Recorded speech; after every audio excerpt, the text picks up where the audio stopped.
کرم کارامل و کرم شکلات، دو محصول جدید از میماس. برای لذت بیشتر کرم کارامل و کرم شکلات را سرد میل کنید. کرم کارامل و کرم شکلات را همیشه در یخچال نگهداری کنید.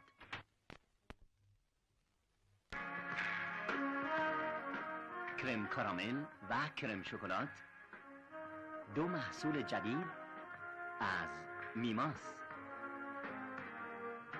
مامی، شما بچه ها چی میخواین؟ من کرم کارامل، من کرم شکلات. عزیزم پس من چی؟ هیچی. کرم کارامل و کرم شکلات، دو محصول خوشمزه برای همه وقت. برای لذت بیشتر کرم کارامل و کرم شکلات را سرد میل کنید. متشکرم مامی. بیدو عزیزم مگه چند تا مهمون داریم؟ 10-11 نفر. آها. کرم کارامل و کرم شکلات، دو محصول جدید از میماس. خوشمزه. هر کجا شادی و نشاط هست میماس هم هست و اکنون میماس آن چیز را به شما میدهد که ذائقه شما میخواهد. میماس خنک شادی آفرین است.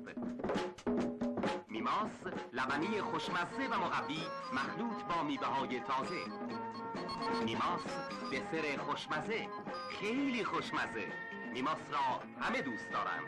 میماس در لبنیات فروشی ها و سوپرمارکت ها در یخچال نگهداری می شود تا همیشه سالم و خنک به دست شما برسد.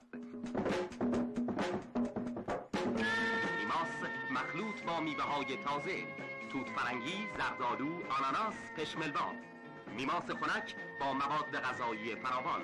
لطفاً میماس را در یخچال بگذارید.